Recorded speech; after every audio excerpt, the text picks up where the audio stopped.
I said put your hands on the car. Get in the car. Oh my God. In East Ridge, Tennessee, on December 3, 2021, a routine well-child check spiraled into a grave confrontation. Officers Teddy Dyer, Candace Miller, and Sergeant David Myrick responded to the Sherrod residence, where they encountered Haley Sherrod, her mother Ong, and her brother Devin. What began as a welfare check swiftly escalated into a contentious ordeal, marked by allegations of excessive force and a contentious vehicle search. At the Sherrod residence in East Ridge, officers Teddy Dyer, Candace Miller, and Sergeant David Myrick arrived for a seemingly routine well-child check. In East Ridge that sparked a lawsuit. Good evening. I'm Josh Rowe. And I'm Latricia Thomas. Today I combed through the body camera video of that arrest that the suit calls a part of a bad precedent in East Ridge. The scene shifted when they approached a vehicle occupied by Ong and Devin Sherrod. Officer Dyer, upon nearing the car, claimed to detect the distinct odor of marijuana emanating from within. This assertion of a cannabis scent set a critical turn of events into motion. Under Tennessee's stance on marijuana, Officer Dyer's suspicion, albeit based solely on olfactory evidence, served as a catalyst for a broader investigation. He proceeded to run the vehicle's tags, a step that, while routine, edged the situation into a more invasive territory. This act of checking the vehicle's registration, fueled by the alleged detection of marijuana, marked the beginning of an encounter that would soon escalate beyond a mere administrative check. So what are you? You're gonna put. I said put your hands on the car. Get in the car. Get in the car. Oh my God. The situation at the Sherrod residence took a dramatic turn following Officer Dyer's decision to search the vehicle. Ong Sherrod, firmly opposed to what she perceived as an unwarranted intrusion, vocalized her dissent. Her resistance, however, was met with an alarming escalation of force by the officers. As tensions rose, the confrontation swiftly became physical. Officer Dyer, asserting his authority, engaged in a struggle with Miss Sherrod.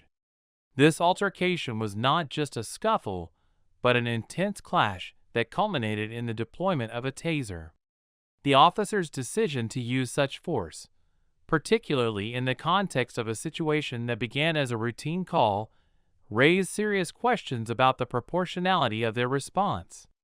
The use of a taser. What? Who tased my mama? She didn't get tased. Get tased. Then why was there a taser going off over there? Checking the fire, I guess. And later, She goes, you're not doing it. So when I did, I grab her, put her up. Her head might have hit the thing. A tool meant for subduing individuals posing a significant threat, in this scenario seemed excessive. Ms. Sherrod's opposition to the vehicle search, while assertive, did not evidently escalate to a level that would typically warrant such an extreme measure. This forceful response by the officers, including the physical handling of Ms. Sherrod and the subsequent tossing, painted a disturbing picture of an encounter spiraling out of control, straying far from the principles of minimal force and de-escalation that are fundamental to police conduct. In September 2022, the Tennessee Court of Criminal Appeals in State v. Hampton ruled that the smell of marijuana is still probable cause to search a vehicle. In the Sherrod incident, Grab her, put her up. Her head might have hit the thing. When police searched Sherrod's car, the lawsuit says they didn't find any drugs. Well, that's got weed residue. And though Sherrod and her oldest daughter were arrested, She wants to act like a big girl. She's gonna be treated like one. a judge later dismissed the charges. I know what's going on. I mean, we just got to get PC. Officer Dyer cited the smell of marijuana as the basis for his decision to search the vehicle. While this aligns with state law, the legitimacy of the claim, particularly in light of no marijuana being found, is debatable and central to the legal scrutiny of the search. The excessive force allegations in this case must be analyzed through the lens of the Fourth Amendment, which guards against unreasonable searches and seizures. The standard set by the landmark case of Graham v. Connor dictates that the reasonableness of force used by officers should be judged from the perspective of a reasonable officer on the scene, considering the severity of the crime, whether the suspect poses an immediate threat, and whether they are actively resisting arrest or attempting to evade arrest by flight. In the Sherrod case, the application of physical force, including handcuffing, slamming Ms. Sherrod against a vehicle, and using a taser, raises critical questions about the reasonableness of the officer's actions. The use of such force in response to Ms. Sherrod's resistance, which appeared to be nonviolent, potentially exceeds the bounds of what might be considered reasonable under the circumstances. The conduct of Officers Dyer, Miller, and Sergeant Myrick during the encounter with the Sherrod family raises significant questions about their adherence to use of force policies. Said put your hands on the car. You're arresting me for Put what? your hand back up. Hey, don't you put your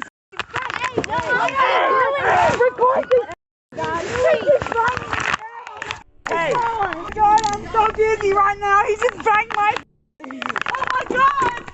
Oh my God! Shut up. Stop moving. He's pulling my hair.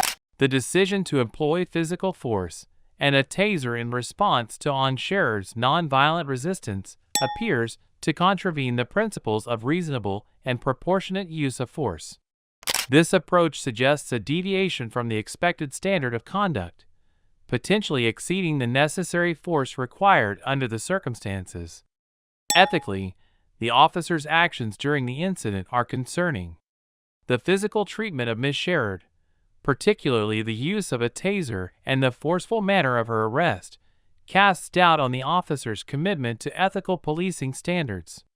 Such actions not only exacerbate the situation but also undermine the trust and respect between law enforcement and community members. Legally, the officer's conduct may have impinged upon the Sherrod family's rights. The apparent excessive use of force and the arguably unjustified vehicle search, given the lack of marijuana discovery, could constitute violations of the Fourth Amendment. These actions could lead to legal consequences for the officers. Get in the car! Get in the car! Oh my God! I can't. I'm too big. Sucks to be you. Get in the car! I didn't Get in. do anything. You're a woman. You're gonna treat me like this? You're going to get tased. Get in the Listen, car. listen. Get in the car. Get in the car! I'm getting in the car. Okay, I'm in. And the police department, reflecting the broader implications of police conduct on individual rights and the overall perception of law enforcement in the community. In the aftermath of the confrontation, the absence of an initial incident report by the officers, despite the use of force, was a glaring omission. This lack of documentation is particularly concerning given the deployment of a taser and the physical altercation. Such an oversight not only raises questions about procedural adherence, but also about transparency and accountability within the East Ridge Police Department. Prompted by the public release of the body camera footage, the East Ridge Police Department initiated an internal investigation. This investigation aimed to scrutinize the actions of Officers Dyer, Miller, and Sergeant Myrick, particularly focusing on their compliance with departmental use of force policies and their overall conduct during the interaction with the Sherrod family. Concurrently, the Sherrod family pursued legal action, filing a federal lawsuit against the officers and the city of East Ridge. The lawsuit alleged multiple constitutional violations, including excessive use of force and violations of their civil rights. Like, it's already, like, please don't, because, like, I Let's want go. to bond Let's- her out of jail, and I just had a baby. And I feel for you, and I'm not trying to cause you no headache. You just got to understand we have a job to do also. Step out. Let's talk. How old are you, man? I'm 18, sir. This legal challenge culminated in a settlement agreement, with the specifics of the compensation received by the adult Sherrods undisclosed due to legal confidentiality.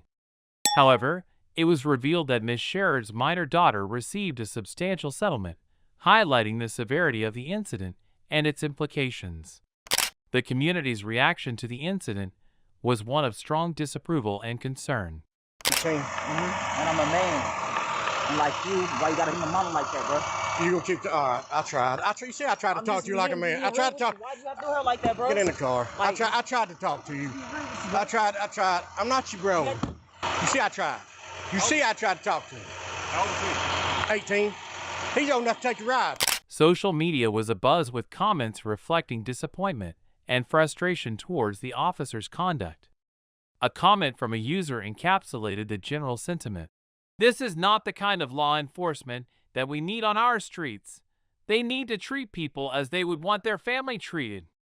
This outcry highlights a growing demand for empathetic and respectful policing, emphasizing the need for law enforcement to maintain public trust and treat citizens with dignity. Hey Larry, what's your take on this case? This case shows the delicate line between lawful use of force and the violation of citizens' rights. It highlights the crucial need for officers to adhere to established protocols and to exercise discretion in their actions. The essence of effective policing lies in respecting individual rights and maintaining public trust. Each action by law enforcement must be measured, balanced, and justifiable.